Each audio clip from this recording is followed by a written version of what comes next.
আমরা ডিসকাস করব সেটা হচ্ছে এইচএসজি কি এবং কখন আমরা করে থাকি।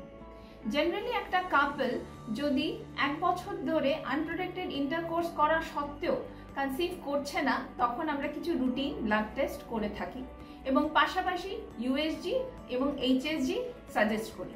এইচএসজি দিয়ে আমরা দেখতে চাই যে কোনো ফ্যালোপিয়ান টিউবসে ব্লকেজ আছে কিনা। এইচএসজির ফুল ফর্ম হচ্ছে হিস্টেরোস্যালপিঙ্গোগ্রাফি। এটি জেনারেলি পিরিয়ডসের ফার্স্ট দিকে অর্থাৎ ডে 9 ডে 10 করা হয়।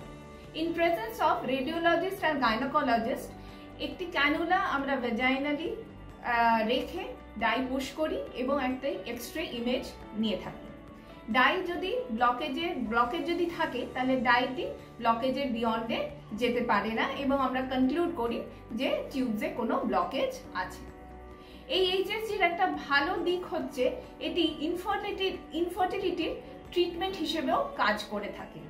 যদি টিউবসে কোনো ফ্লিমসি অ্যাডহেশনস বা ব্যান্ড থাকে, ডাই পুশ করার ফলে ওই ফ্লিমসি অ্যাডহেশনসগুলো খুলে যায় এবং টিউবটি অনেকটি নর্মাল হয়ে যায় এবং দেখা গেছে যে কাপল যদি নেক্সট 2 থেকে 3 মাস ট্রাই করে তখন সে কনসিভ করতে পারে।